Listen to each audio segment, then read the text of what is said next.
So I'm reading a little bit from a book by Christopher Isherwood and his guru, Swami Prabhavananda. And this wonderful little passage that gives some great insight and it actually sets the attitude right about some of our practices.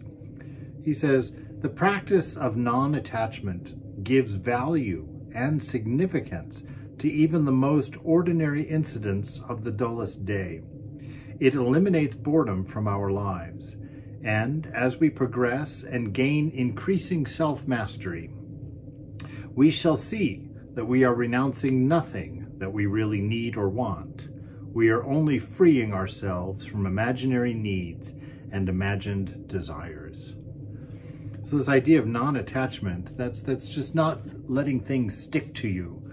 You know, sometimes when you say no to something and it just kind of hangs out in your mind and starts nagging you, that's attachment.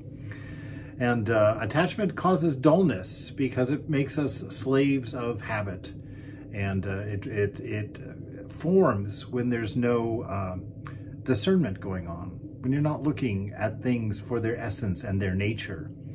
And things play a purely material role, and our senses and our minds glob onto them as being something that we want or that we desire. And so we kind of fall into a pattern of looping in life, going after those things that we want that have to do with the body and mind, but they never fulfill us, right? They're very temporary, which is why we have to keep doing them again and again. It's called addiction. And so attachment and addiction, very much the same thing, certainly the cause of each other's.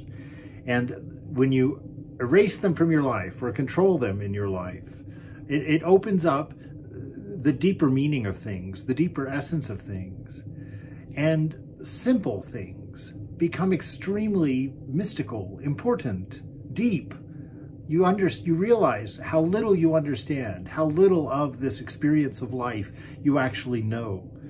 When you have an attached mind, a mind that's globbing on to the material for its needs, there's a dullness that forms that prevents you from seeing the amazing miracle of just being, of just existence. You don't even think about existence. You use your existence to acquire your addictions. You pass the time going in these loops, you know, of hunger, thirst, fulfillment, hunger, thirst, fulfillment, round and round it goes. And so he says again, that the practice of non-attachment gives value and significance to even the most mundane, ordinary incidents in your ordinary day, in your dullest day, he actually says, you know, that it eliminates boredom from your life. Woohoo! Who doesn't want boredom to be eliminated from their life? And as we progress and gain increasing self-mastery, mastery of our own body and our own mind, that we take charge. We run our own show inside. We don't let the body and our mind tell us what to do. That looks like, what does that look like?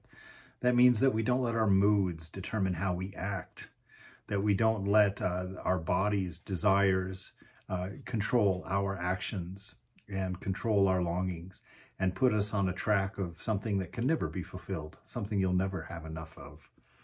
See? And then after we get this, after gaining this increasing self-mastery, we shall see that we are renouncing nothing that we really need or want.